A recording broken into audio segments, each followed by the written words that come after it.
I only wanted to make one simple tube skirt, but every time I finished one, another idea came to my mind. And before I knew it, I had designed an entire mini collection. It all started when I was browsing Danny Choo's doll patterns and came across with this free tube skirt. So I decided to check how it's done. I made one skirt and I said, oh, maybe I should make one video about this skirt. It's so beautiful and easy to make.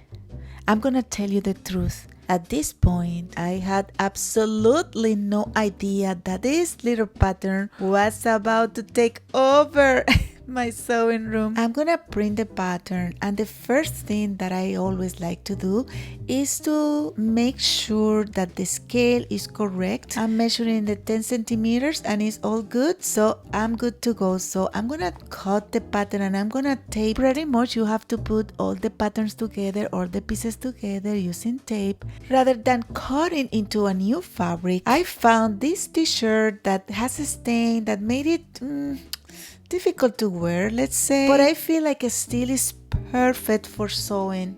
You know, it's always satisfying to give a piece of fabric a new life, right?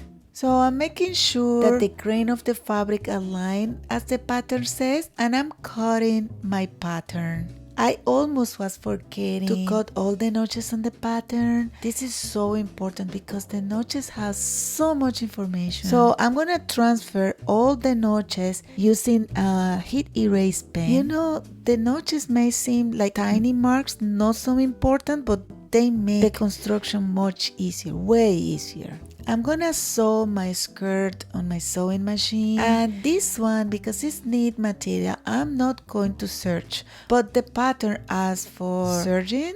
I'm gonna start by sewing the side seam. I'm gonna use a lead fabric like this little started. I'm gonna start there and then I'm gonna go and sew on my material. I do that because it makes it easier. My first seam is done. And now I'm gonna proceed to make the dart. I'm gonna make sure to mark the end of the dart. That way I can make it nicely.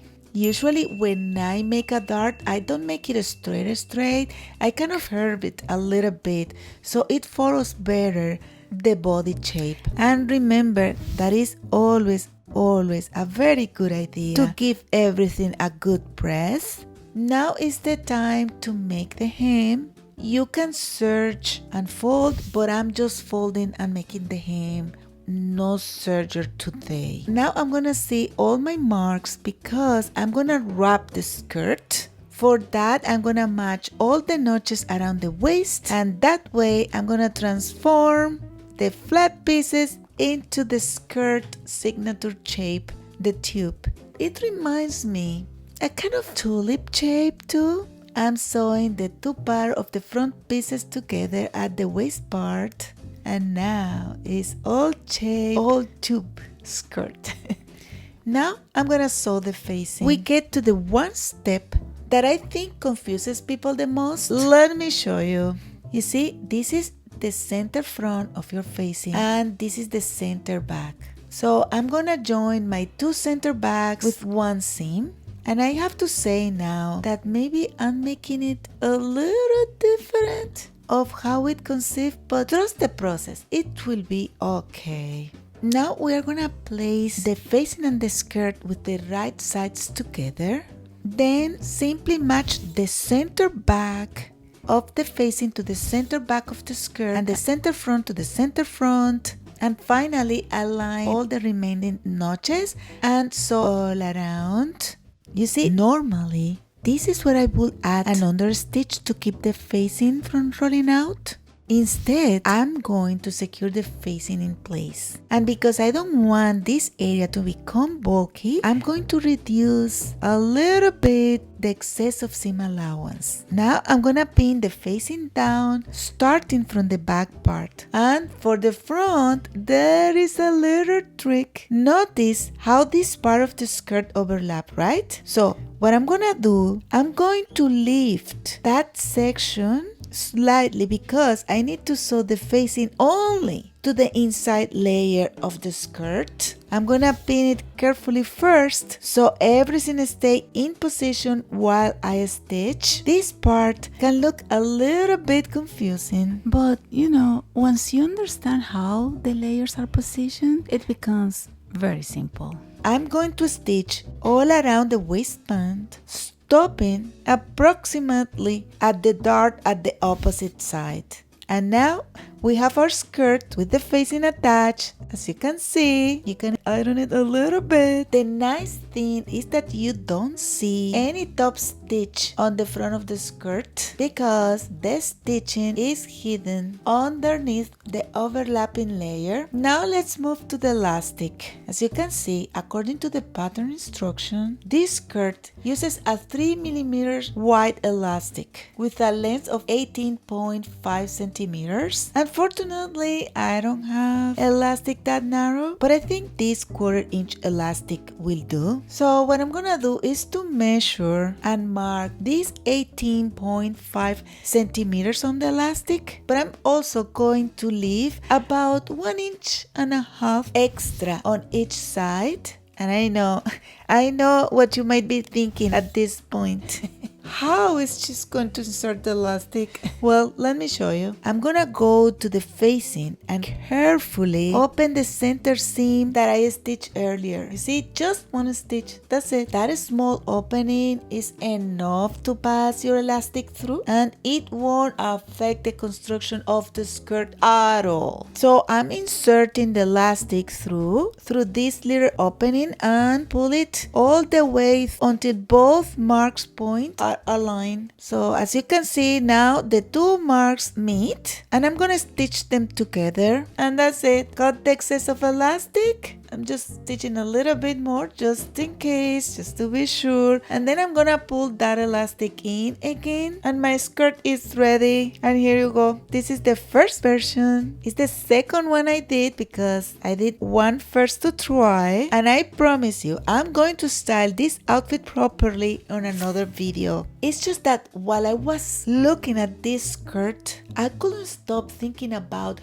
how versatile this pattern can be. I can imagine so many possibilities. Instead of me stopping here, I decided to make another version. This time, I'm using a black knit fabric to create a style that I absolutely love. A sporty chic skirt. So using the first skirt as my starting point, I sketched a few lines on the fabric because my idea is to use that white ribbon to create those sporty lines that are so characteristic of the sport clothes. You see, these are small details that can completely change the personality of a garment. I have my lines, and I'm going to place 3 ribbons on one side and 2 on the other, keeping the design asymmetrical to make it more interesting. To help me sew the ribbon, I'm adding a stabilizer underneath the fabric. This one is a temporary one. It will tear away easily, almost like a paper. When I finished sewing, materials with different properties like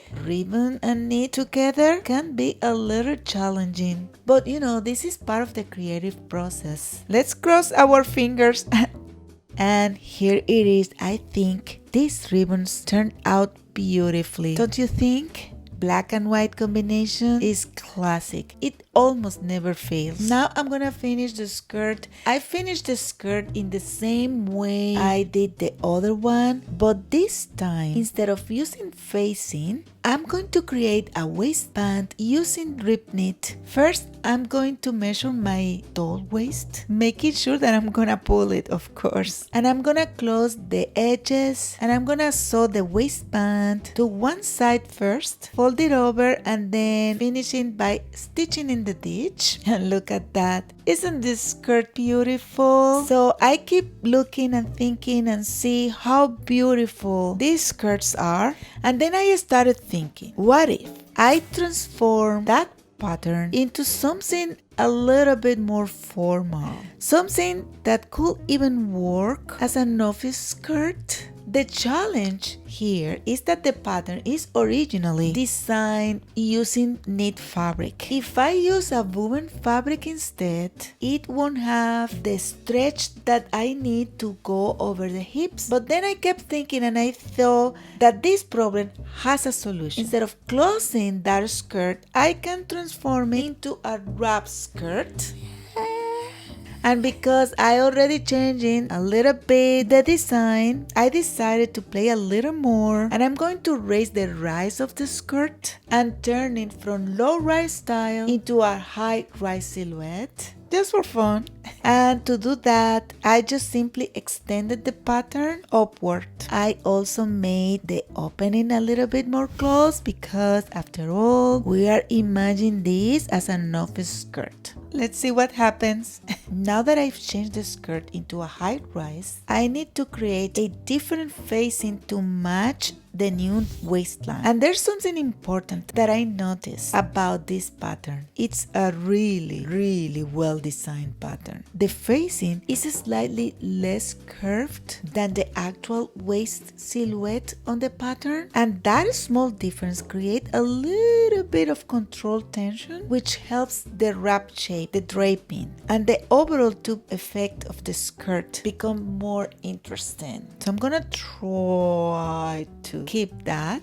I'm constructing the skirt in the same way I did, but this time, of course, I had to search because we are talking about woven material, right? And remember that my doll has a very small waist compared to her hips. I'm going to add 2 darts at the back. Now I'm going to prepare the belt loops and the belt, and I also need to decide how I'm going to create the closure. I have a few small buckles here that could work. I'm not completely sure about the color of this one. I can always make another one in a different color. I think this is the direction I'm going to take. I'll finish the belt first, and then I'm gonna attach the buckle at the end. There is one important difference with this version that I didn't mention before, and because this skirt is more like a real wrap style, the facing has to go all around. Now I have to make a facing longer. I'm going to finish the skirt adding a snap and with my buckle, and look at that, it looks amazing, huh? I promise I'm going to style all these skirts in future videos because each one has its own personality. Love that tailored look. It will be so good for the office. And last but not least, I had one more idea. What if I used a semi-transparent fabric with beautiful colors to create a wrap skirt or even a little beach pareo? Doesn't sound fantastic? So I'm pretty much using the same technique as I did with the gray skirt. But let me show you a trick that I didn't show you before. How to search the V-shaped area of the dart. I'm going to place the skirt under my serger and I'm going to start stitching along the edge. Then, as I approach the corner, I gently stretch the fabric and hold the excess of material together like so. Then I continue searching and look at that, a perfect finish V corner with the serger. Isn't that satisfying? For this skirt, I'm going to set my serger machine for a roll hem and finish all the edges this way. I think that way I'm gonna create a delicate and clean finish. For the closure, I'm adding a strap that will become part of the design, and I'm gonna tie them into a beautiful bow. And look at this one. Isn't that skirt beautiful? I have to say, every time I finish a new version, I think this one is my favorite. But when I see all 5 skirts together, it becomes more harder to choose. Now I want to know, what do you think? Which one is your favorite? Let me know in the comments. Oh.